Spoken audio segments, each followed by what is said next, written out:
Good morning, everyone. Sunday, September 25th, 2016. We welcome you all to our roundtable. Our subject today is reality.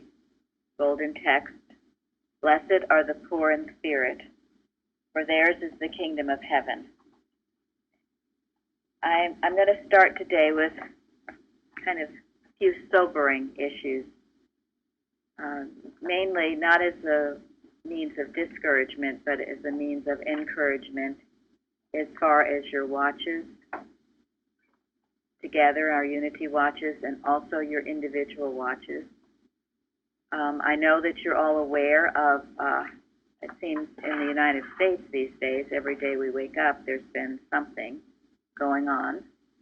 I've spoken to you about how in the town of Plainfield, where I grew up, when we had riots, that they were instigated.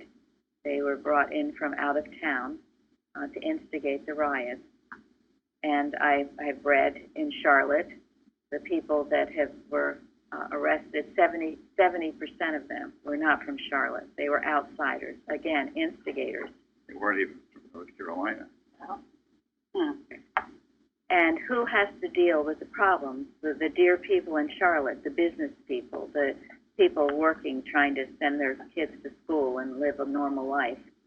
I also read someone who had been in our government for quite some time, who is a Christian, said that he has seen such a change over the past years in what's going on in the government in D.C., and that he said wickedness, especially a lot of anti-Christian sentiment.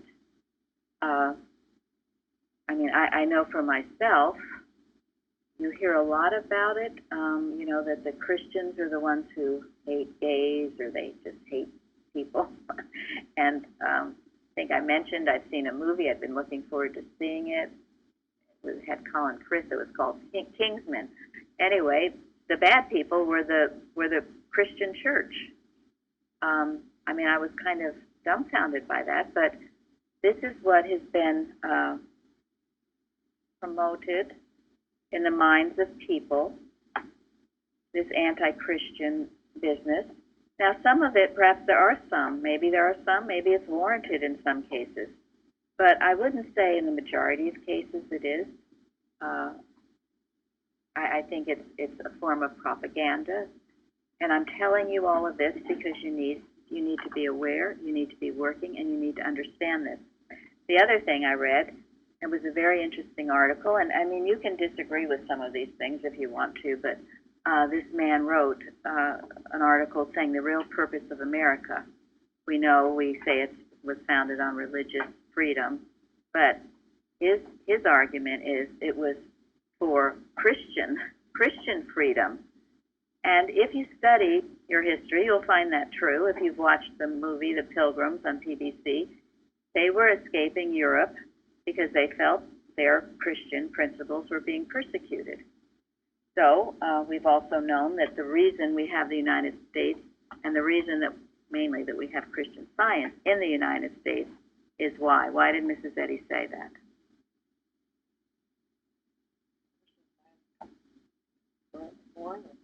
Right?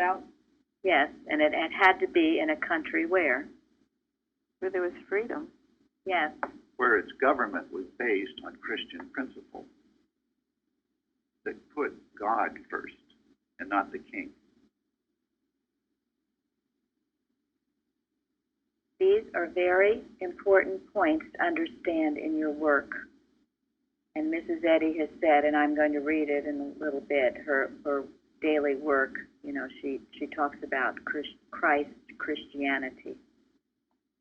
Our Christianity must be defended and protected, and everybody loves it. Everyone loves the effects of it because it does lead to freedom. It leads to joy and peace and harmony. It leads to getting along with your neighbor. It's the golden rule, the Beatitudes. Everyone loves the effects, but they've got to understand the source. So then, now I'm going to tell you some things. In my research yesterday for the Bible study class, I came upon a website. It was called The Church of the Great God, and in it I found a sermon about the man with dropsy. It was a good sermon. Anyway, they had, in looking at their menu, they had world news. Okay, so I found some world news that you all need to be aware of for your watches, for your prayers, because these are things that I didn't hear about them. Okay, they've gone on, they've probably been in the news. Maybe some of you have heard about them. And the first was in Mount Vernon, Washington, which is where Bruce and Gary's grandmother once lived. Nice community, okay, nice town. So, the Satanic Temple of Seattle has said that their school system has to have a after-school Satan club. And the reason is, well, because they have an after-school Good News Bible Club. So therefore, they have to be given equal time and right. So, and the news is now the lawyers say there's really not a lot they can do about it. Because if they go into litigation, it's going to be very expensive for them, and they're going to end up not winning it anyway. Now, the good people in Mount Vernon are very upset. I would say the large majority are upset by this. And yet there's this feeling, well, there's nothing that they can do. Then the other was that in the town of Salem, Massachusetts, which of course were where the witch hunts once were, well, that is now where the headquarters of Satan is going to be. Headquarters, okay? And they say, their argument is, and the people in Salem are very okay with it, generally, that's what this article said. And the people in the Satanic Temple say, well, they're not anti-Christ, they're not anti-Christian. They just believe that, people should have a right, and they don't like authoritarian government. And that, basically, they're the ones that protest about Christian values and morals, atheists, Satanic temples. All right, so then the next, and perhaps this was one of the, out of the three, maybe the most disturbing to me, and I don't know if you knew about this, Tom, but in Manhattan, on September 19th, they had made a replica of what was the gateway to the Temple of Baal. And they have put it in the City Hall Park. So this arch was put in New York City.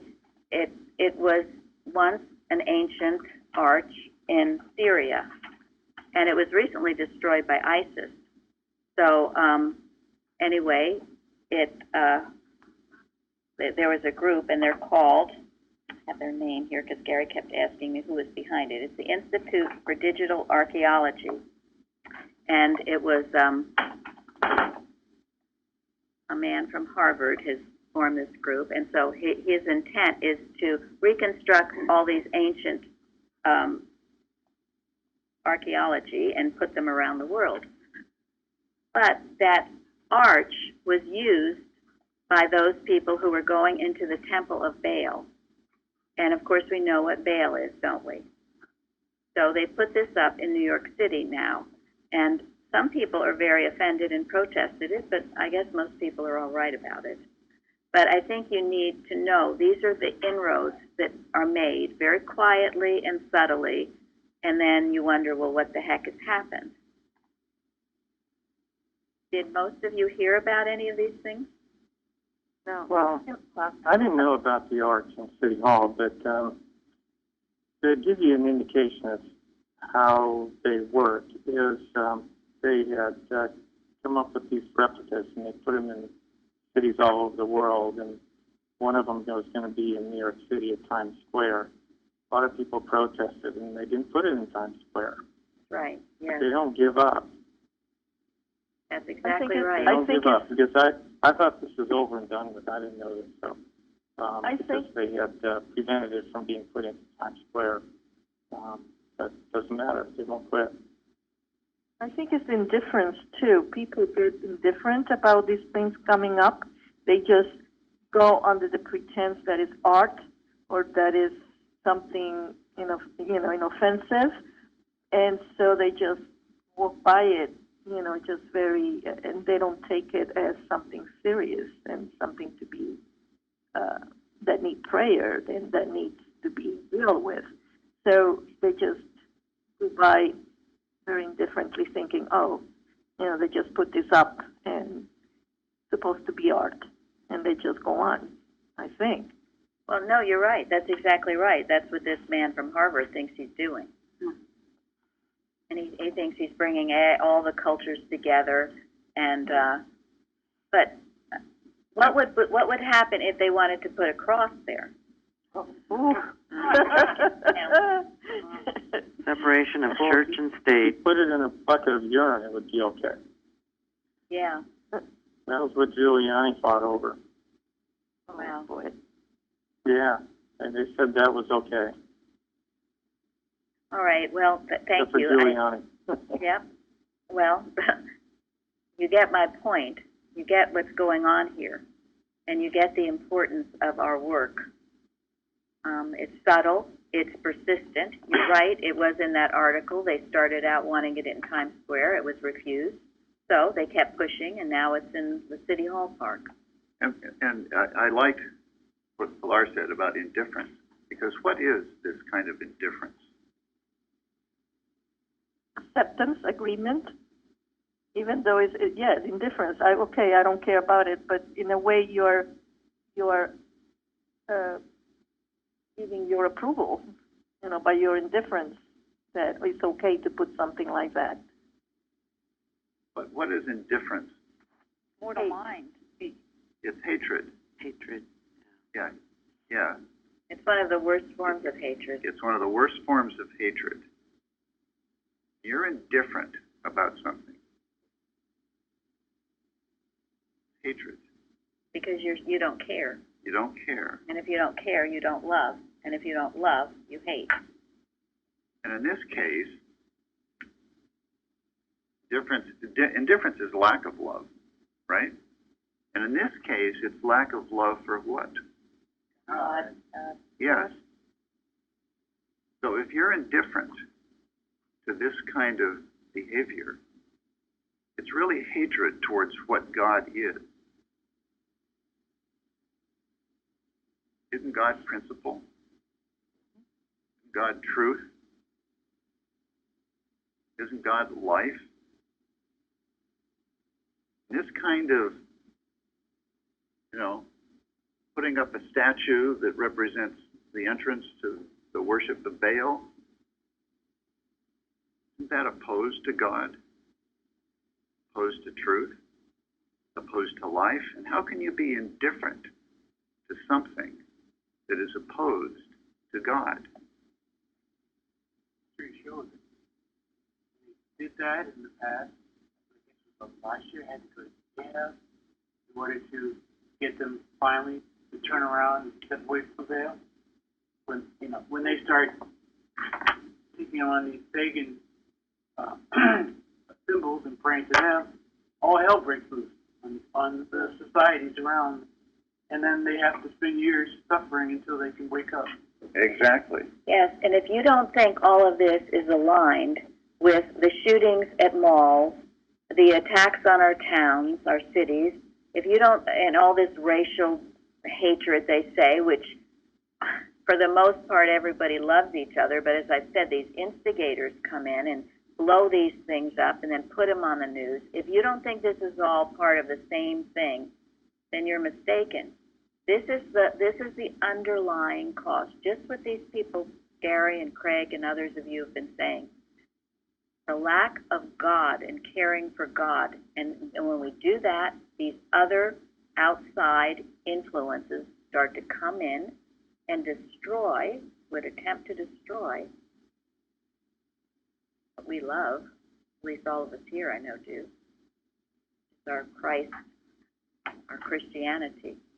And also in that article when he was saying about the Christ Christianity, he also mentioned the Judeo the one God, the Abraham, the Jews, absolutely. They're all included in our country.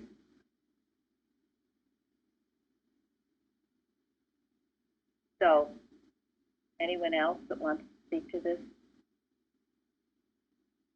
You know, I used to wonder for a long, long time why God told Moses and Joshua to destroy everything and everyone in the land that they were going to go and own. And I'm beginning to understand why God required that they destroy everything and not leave anything to continue to be. Because what was in the land was the worship of idols, false beliefs, all of which were against God. And when the Israelites tolerated other cultures, didn't destroy them, what happened? They became influenced erroneously, and they lost their God.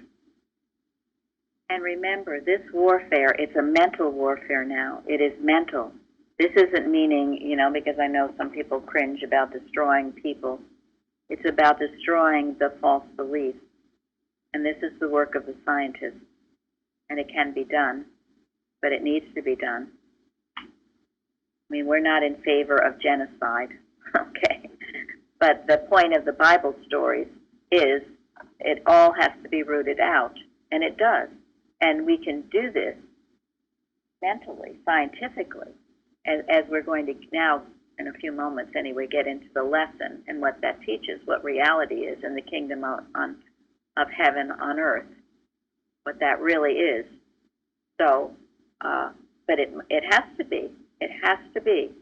The other thing, a very important point was made. Now, this arch, and in those days, I mean, the arch, the temple of Baal, I mean, if you don't know, they burned infants. They had bisexual orgies. This is how they worshipped. And, I mean, this article actually said, well, that's what's going on in the United States now, so here we go. Well, anyway, it was built in the 3rd century A.D. under the reign of Septimus Severus.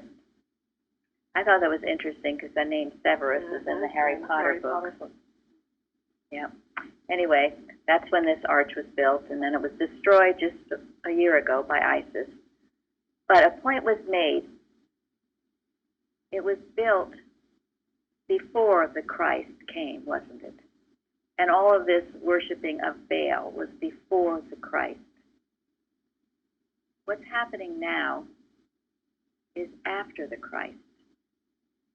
And this article stated, because of that, we are in much more danger. Why? We have the Christ. And we're turning our back on the Christ. Yes. Because we should know better. It's one thing to be ignorant, suffer, and learn.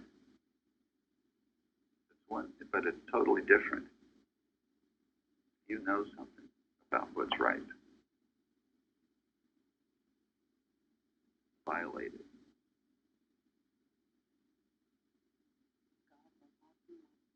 He will not be mocked. No, he won't.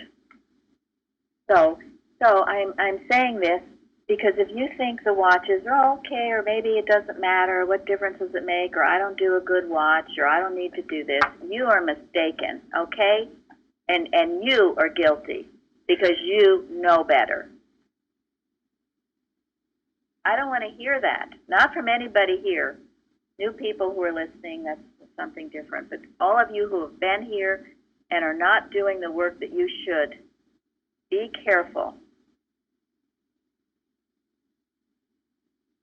We have been trained and taught and given something tremendous, and we are the watchtowers of the world, and we better take this responsibility seriously and not let ourselves fall asleep or get mesmerized or distracted by the worldliness that goes on, because it's so easy. Your job is so demanding, or your children, or your whatever, your vacations. This is the most important thing you could ever do, is your watch and handling these things. And Mrs. Eddy says we will either have done it or what? Yes, or be held accountable for not having it done. So our visitor came and left. I probably scared the bejesus out of him. But that's okay, because these things, I don't know what I'm going to give at the round table. God gives these things to me to give. And I know there are a lot more people. I probably know only about half of the people that are on the line now. There are many people I have never met, and we welcome you warmly. And but this is a serious roundtable. It is different from the Bible study, and some of these things we have to take into account. So now we have laid forth the what? The error. We built up the error now to destroy it. We will, I hopefully at the end, get to our last question from the Bible study yesterday. But now we are going to know the truth about the situation and how we deal with it. Because it's not, well, Mrs. Eddy says, what does she say about fear and doing a watch? Then you haven't done and watched. It's important to get rid of the fear, and you've done your watch correctly, but to do a good watch, you have to have what? Love. Pardon me? Love. Love, yes. But she says it's good to have a little bit of fear. I mean, otherwise you're a little too blasé. You got to feel the danger. That's what she says. You have to feel. Thank you. That's the wording. Maybe that's not fear, but you have to feel the danger. You can't just think, well, my life is not as nice. This is a gorgeous day in Plainfield. Beautiful day. But people are suffering. What are we doing about it? How much time are you spending on this work, truly?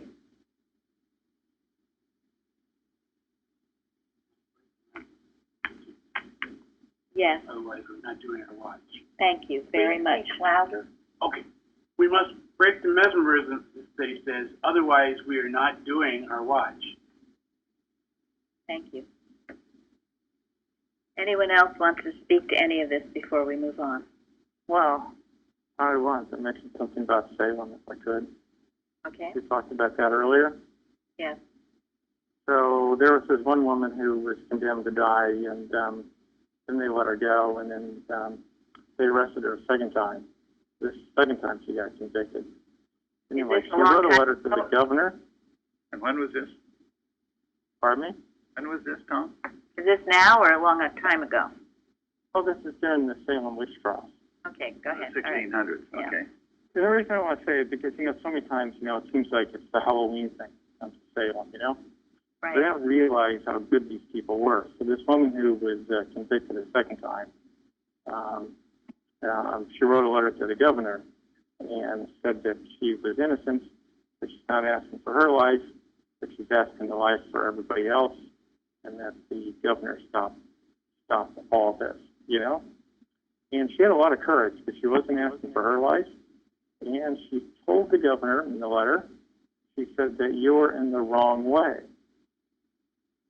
I think she had just a lot of courage there, Absolutely. But she was a good person, not a witch, all right?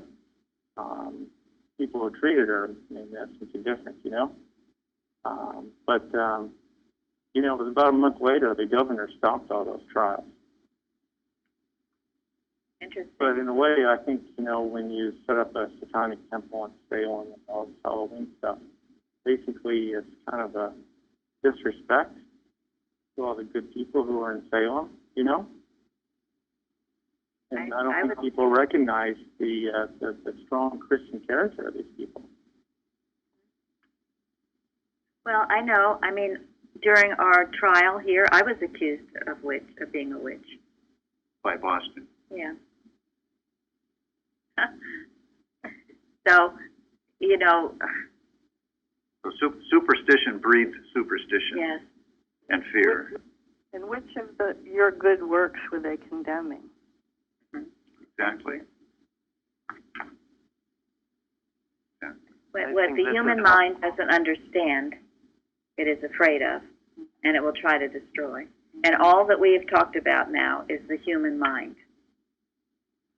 Mike, were you going to say something? Yes, this is exactly why the warfare has to be love. That's the only thing that can do it, because I tried to the best of my material ability in the past to make changes, and in a way, morally, won every argument, won every battle, but ultimately ended up losing the war because I had no clue about using the divine, which is what I'm learning here, finally, thankfully. So it has to be recognized absolutely, like you pointed out, Mrs. Singletary, that warfare is through love, and that's the only thing that can win. Nothing else can, nothing material can enter into it. And not pretending I'm there yet, but I recognize that fact from my past. You're absolutely right. And this is why Eustace is such a wonderful example. When he was attacked by the BOD, he refused to hate. He loved. He refused to hate. Otherwise, it would have destroyed him. You become like a hive bee once you let that hatred get to you by hating back. You have to rise above it and know it's unreality. And science teaches us how to deal with it. Nothing else does. And this lesson this week about the kingdom of heaven and the total importance of our humility is very important. Anyone else? Most of you know this, but you should be working with it every day in Miscellany, page 220, where Mrs. Eddy says, "Each day I pray for the pacification of all national difficulties, for the brotherhood of man, for the end of idolatry and infidelity, and for the growth and establishment of Christian religion, Christ Christianity. I also have faith that my prayer availeth, and that he who is overturning will overturn until he whose right it is shall reign. Each day I pray, God bless my enemies, make them thy friends, give them to know the joy and the peace of love."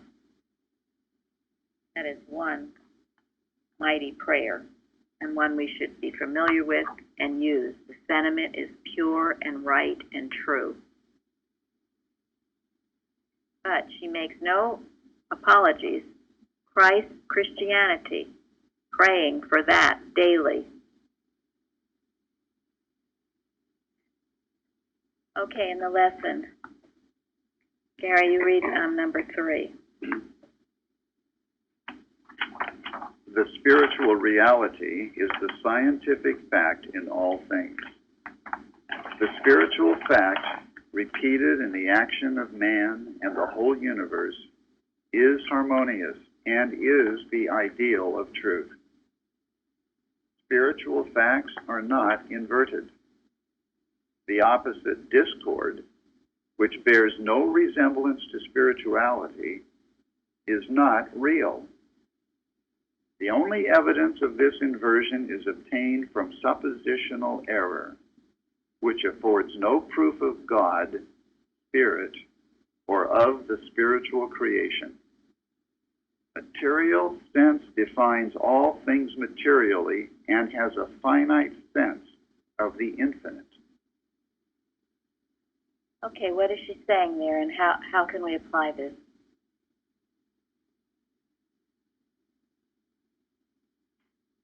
So that ask for, you really need to know yourself as God in all things, as much as you can, just growth as God. To be watchful of those sneaky levers that would try to weaken your efforts to doing good, positional error, or make you believe lies about people. You know. Thank you. That's bringing it home. Anybody else?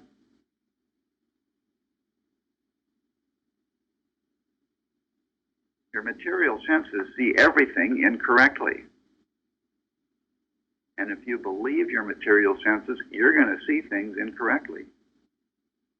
But that seeing of things incorrectly does not change the spiritual fact.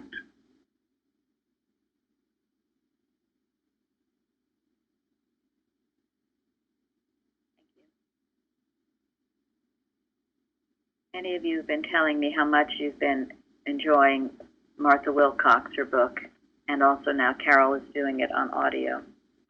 One of her chapters is about how your viewpoint governs your life, and she talks about the prophets. How did Jesus, for instance, he had the loaves and the fishes. How was that done? It was his viewpoint. He knew supply was infinite. All of the so-called miracles of the early prophets, including Jesus, were governed by a viewpoint of knowing this fact that we just read. So all of these things that we were talking about, it's not the truth, and we can defang it by knowing it. It's the absence of God. One thing that I did want to mention, too, or add to that discussion is Carthens, our friend Bob in Colorado, has given me some of these things I've discussed about. But he said about witchcraft always has to do with imposing one's will on unwanted circumstances using visualization techniques similar to those practiced in Hitler's eagle nest. The end thereof is always madness. So, malicious animal magnetism directed ends in moral idiocy, madness. Mrs. Eddy states it in Science and Health. Make no mistake about it. Anyone who practices those techniques will be headed for something no one would want to experience until they give it up, until they repent and change. So we can know this, and we can know it with power. That error goes back on itself. It destroys itself, and it is powerless. It is totally powerless. It is not the truth about God's man. All error can do is destroy itself. Okay, Craigie, you read the next, number 4. The three great verities of spirit: omnipotence, omnipresence, omniscience. Spirit possessing all power, filling all space, constituting all science. Contradict forever the belief that matter can be actual. These eternal verities reveal primeval existence as the radiant reality of God's creation, in which all that he has made is pronounced by his wisdom good. Thus it was that I beheld, as never before, the awful unreality called evil. The equivalence of God brought to light another glorious proposition, and perfectibility and the establishment of the kingdom of heaven on earth. So, anytime you are troubled with any erroneous picture, what do you get back to? All power, all presence, all science. Yes. The allness of God. That is what you should start your watch with. That's what you start your prayer with. Getting yourself into knowing the allness of God. There is nothing else. Then you go into whatever problem seems to be. Then you end again with the allness of God until you feel it so strongly in your being that you just know it to be true. And you also know the unreality of the evil. How could it be?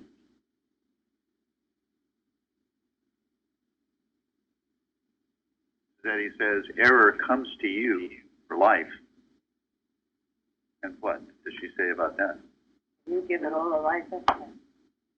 Yeah. You give it any life that it seems to have. Also think, sometimes it's very difficult, including me, when you find yourself in this situation already, and it's really difficult to reverse your thinking at the moment because you got absorbed into the situation already, especially if the situation is very intense, like as we see it mostly on TV or around the environment. And it's very difficult to change your thinking about the situation or try to see the truth, the light out of it, which we can do, or it's very much difficult. But I will, the way I try to teach myself is to put myself in a position where I don't have to see the situation, or where the situation don't have to happen in the first place. Yes. Yeah, by knowing, or maybe before I leave the house, I'm praying one of the easiest prayer was taught in this church. I don't know where it directs me from, or you usually go, Father, help me to be your child and see your child everywhere, which is very simple but very, very powerful.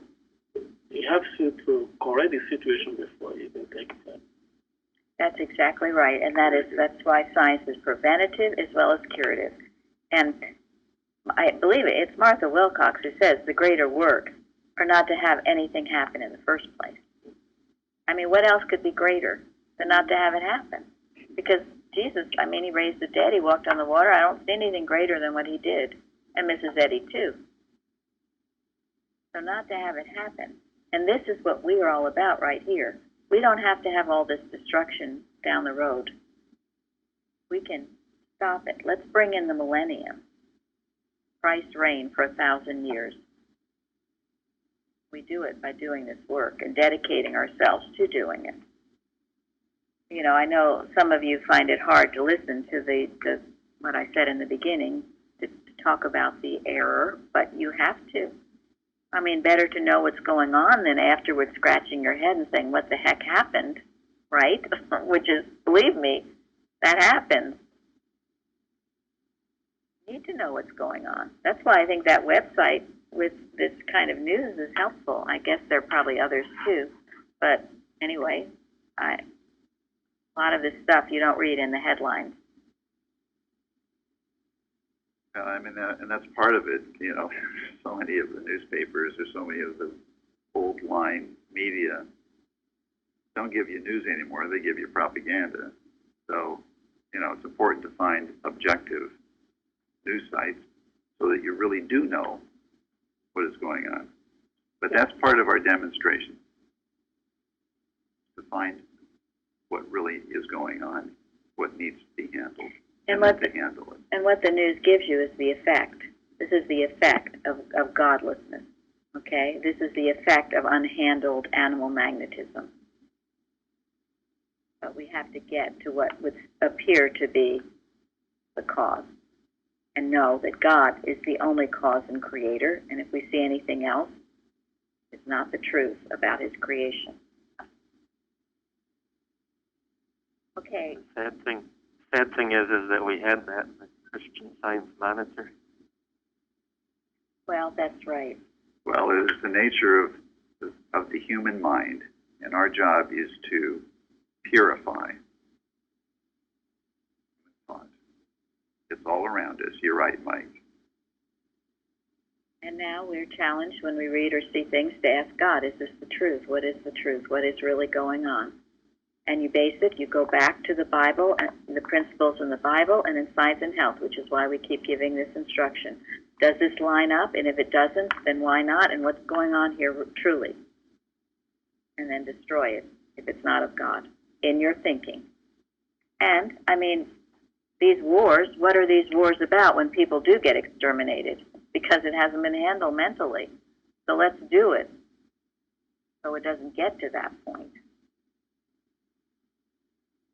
Okay, Linda, number 5.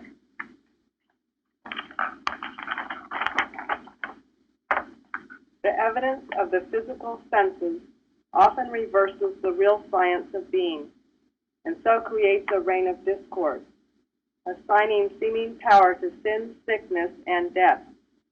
But the great facts of life, rightly understood, defeat this triad of errors, contradict their false witnesses, and reveal the kingdom of heaven, the actual reign of harmony on earth. The material senses reversal of the science of soul was practically exposed 1900 years ago by the demonstrations of Jesus. Yet these so-called senses still make mortal mind tributary to mortal body and ordain certain sections of matter, such as brain and nerves, as the seats of pain and pleasure, from which matter reports to the so-called mind its status of happiness or misery. Thank you. So you ask yourself, do you believe in your brain and your nerves? Is that what you think? You think you have nerves that get touchy or painful? You think your brain gets spaced out? Is that what you believe? Or smart, or stupid. Or smart, or stupid, yes. What do you think of yourself? You know, in handling these world things, you are handling it also for yourself. Because many, some people say, I don't want to hear all that. I got my own problems. I don't want to hear about everybody else's problems. It's all related. And when you can handle it for the world, you can handle it for yourself. In fact, you are handling it for yourself. There's no separation from that.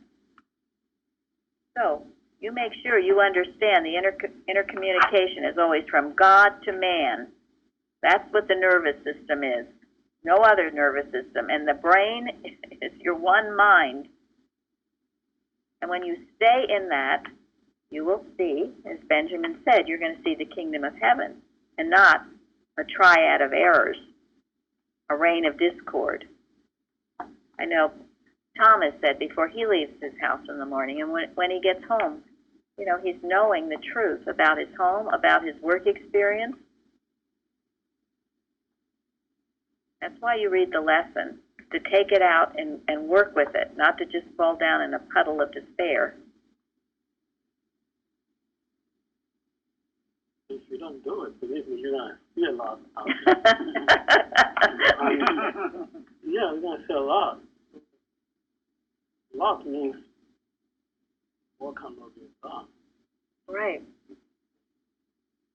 And if you do it, you will find you won't be in these situations that are so negative and just, people treating you badly and, seeing accidents and just generally everything's going to get better.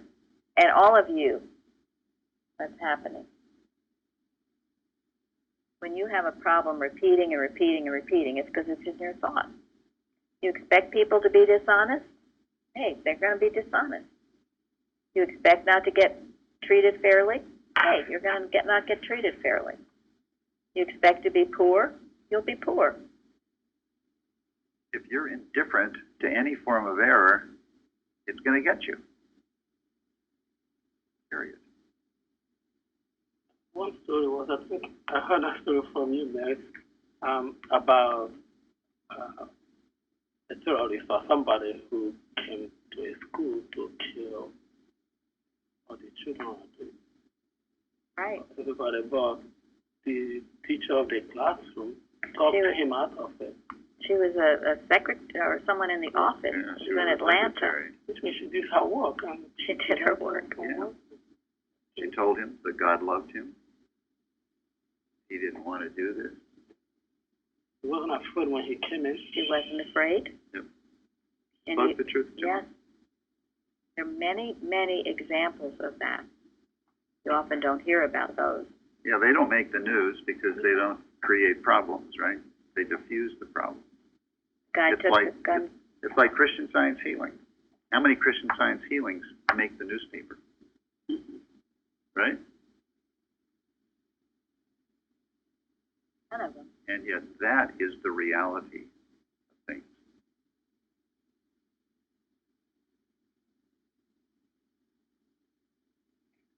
There is a danger of things are all peaceful and all. Just saying, oh, I can sit back and think things will be great. I remember just before 9/11, it seemed to be Right. just everything was fine, nothing to worry about. To never lose that instinct to I guess, to handle everything that comes before you instead of just letting it slip. It's harder to protect it once you let it slip. Thank you. That's so true. The beautiful day that day of 9/11. Beautiful day. A day much like today. Everything seemed great. And my point being, if you're sleeping, and Mrs. Eddy says this, it would seem that the forces of evil are working. They're working. They're not asleep. It would seem, in belief, they're working. That's because of the absence of your work. They say they don't give up. They don't give up. I know. They don't give up. They don't come waving a flag. They're very subtle. Yes, and quiet about it. I mean, even that place in Mount Vernon, Washington, the people don't want that, and yet they're being told to give up. There was another instance in Bremerton, Washington, about a football coach, and the team was praying. Okay, it's like the story Woodlawn, if any of you watched it. His team liked to pray before the game. Thank you. Anyway, and a lot of it was they wanted to do it, and the coach wanted to too, but the kids wanted to do it too. Well, he was kicked out. He was told he couldn't be coached for doing that. Now, he's a Christian, and Christians turn the other cheek. Well, this guy is suing the school. Thank God he is. It's about time. They're counting us to turn the other cheek. That's why in this church, what I found so refreshing was the strength of Mrs. Evans. She was a tough nut, and you didn't cross her path. And that is what has been lacking in the science movement. You've got to be tough. You can't be just, and we know it to be true about Jesus. He was tough. He was loving, yes, but he was tough. Just read what he said to the Pharisees. And also, Mrs. Eddy, loving, but tough. Sarah's not going to be nice to you. You figure that one out. That's about the trials or proofs of God's care. You've got to finally stick your heels in and say, no more. I've had it. Great feeling. It's really good. Because that is love. That is love. That's not being indifferent. And that's what's missing in a lot of the Christian churches, which is why they're empty. And it goes, I mean, Mrs. Eddy was unequivocal. Life, truth, and love are a law of annihilation to everything unlike themselves. Period. And that means when you are expressing it, when our government is expressing it. I just want to say one thing. You know, it bothers me a lot when they say that if something happens, something really, really catastrophic happens, and people start asking, how come nobody knew when he was planning, when this was going on? You only know, even people who get billions of dollars from government as intelligence agencies, and they still cannot figure this out. I think the answer is very simple because people, especially Christians, are not doing their work. Because if people are working, are not putting the whole work on these agencies, which are not doing anything. In most cases, they are doing something. But if Christians are doing their work, these people's evil plans and thoughts will be exposed before even taking place. So there's no reason why it cannot be exposed. There's no reason why they can accomplish it. That's absolutely right. And the Bible says that they will be taken in their own mischief. Yeah. And many times it will, even this bomber recently in this area, I mean, nobody got seriously hurt. Everything kept getting, his plans were foiled, which is how it should be. Yeah. It should be. And that's why we keep the work up. And each of you, Mrs. Eddy says, you have to act, I think it's Mrs. Eddy, like you are the what? Only Christian Only Christian scientists on the earth. You don't say, well, Lucy May has a better understanding than I do, so I'll just take off the knife. No. And if you don't know how to do a watch, how do you learn? Do you learn by not doing one? You just keep doing it. You do Keep doing it until you get it right.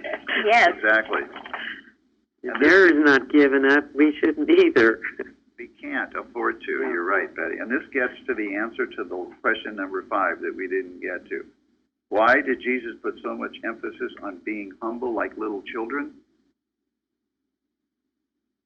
Because there's no alternative. It is essential. If you want to feel the danger and do your work correctly, you have to be humble. Pride is the one thing that will prevent you from doing your work. Thank you. A good answer. We could all list a lot of things for that, but that's the best one.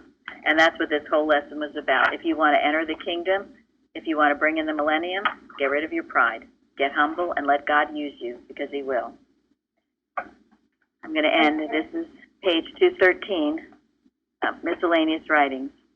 Mrs. Eddy, all that I have written, taught, or lived that is good flowed through cross-bearing, self-forgetfulness, and my faith in the right.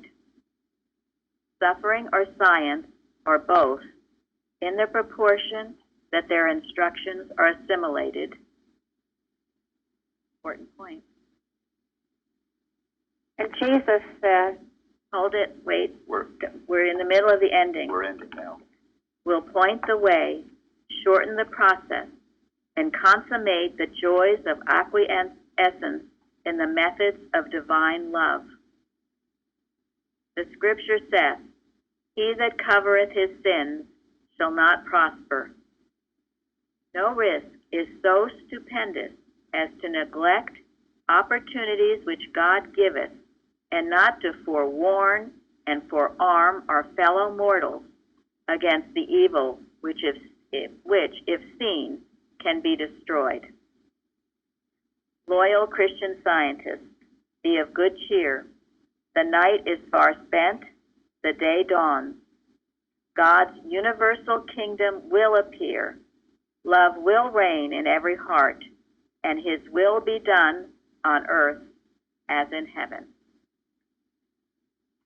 Now, go on to a wonderful service. thank you. Thank you. Thank you all.